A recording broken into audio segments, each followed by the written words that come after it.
important writing task is to write a letter referring Mrs. Lucy Clark, who was presented with complaints of central crushing chest pain that she has been experiencing for the last 1 week, which sustains for less than 15 minutes. Here, you are the charge nurse and you are writing this letter to the referral to Dr. David Smith, a cardiologist in the emergency department at Main Hospital. Let us look into the case note first. The name and age of the patient is important and should be mentioned in the reference part of the letter. You have plenty of information given under the different sections. Here, all the information provided are important and should be mentioned in the letter, except a few regarding her residence and job mentioned in the social background. All other information regarding her smoking and drinking habits, medical conditions and her medical and family history, medications, provisional diagnosis and plan provided in the case note are relevant and shouldn't be omitted.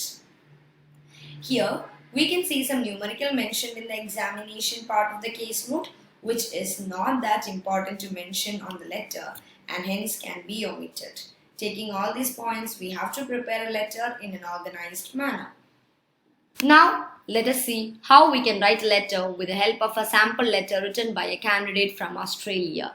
The address and salutation written are correct. A comma is missing in the date. It should be 20 September, 2015. In the reference, we don't have to write aged 64, instead can simply say 64 years. Moving to the introduction paragraph, I am writing to refer Miss Clark, who has signs and symptoms that are indicative of unstable angina. She requires your urgent assessment and further management. Hospital admission is advised. Here, the introduction is not properly organized and connected. It would be much better if you could reorganize the introduction in such a way that I am writing to request an urgent assessment and management for Mrs. Clark, who has signs and symptoms suggestive to unstable angina. Moving to the second paragraph. Upon arrival today, Mrs. Clark seems very worried and she believes that she has heart attack. She experienced 3 episodes of central crushing chest pain from strenuous activity that lasts for more than 3 minutes. That includes dyspnea and pain that radiates down to left arm, however relieved by rest. She did not complain of palpitation, orthopnea, nor nocturnal dyspnea, where all the information are provided but not constructed in a proper way. We can rewrite this paragraph in a much impressive manner like Mrs. Clark, who was presented with 1 week history of central crushing chest pain, which radiates to left arm, especially on strenuous activity. She had 3 episodes of pain which lasted more than 3 minutes, which is associated with dyspnea but relieved by rest. She has no palpitation, orthopnea, nor nocturnal dyspnea. Moving to the third paragraph, during examination, pulse rate 80 beats per minute, temperature 36.7 degrees Celsius, height 164 cm, weight 65 kg, and there was peripheral edema, system review and resting ECG was done and both are normal. Here, this paragraph is not at all framed in OET format. You should not mention all these values in the letter.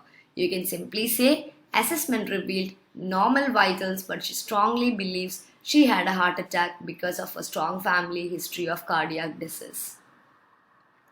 And you have to merge this with the above paragraph so as to maintain the continuity of the letter.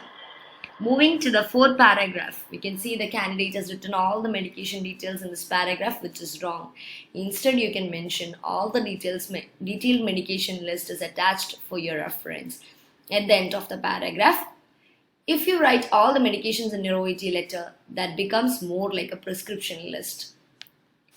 Moving to the fifth paragraph, it is important to point out that her mother has an history of acute myocardial infarction at 57 years old and died of ischemic stroke at age 59, which is very important and has to be mentioned in the letter. But since we have already mentioned that she has a strong family history of cardiac disease in the previous paragraph, we don't have to mention this information over here. Moving to the last paragraph, it is greatly appreciated if you could update and teach Mrs. Clark regarding her condition. In addition, please advise her on risk and management of MI, which is not again up to the mark. Instead, you can simply say, I humbly request your attention on this case and advice on risk management of MI. The wind-up sentence and sign-off written are correct. Considering all these facts, this letter can merit only for a score of 150. Thank you. New method for OET learning. How are you preparing? Online or offline? For speaking and writing, you can get tutor reviews. How will you be able to manage your reading and listening? How can you manage your self-practice easier than ever before? Learn OET in Merlin's way. Most successful OET learning method from world's best online trainer. Chat now, mentormerlinexam.com.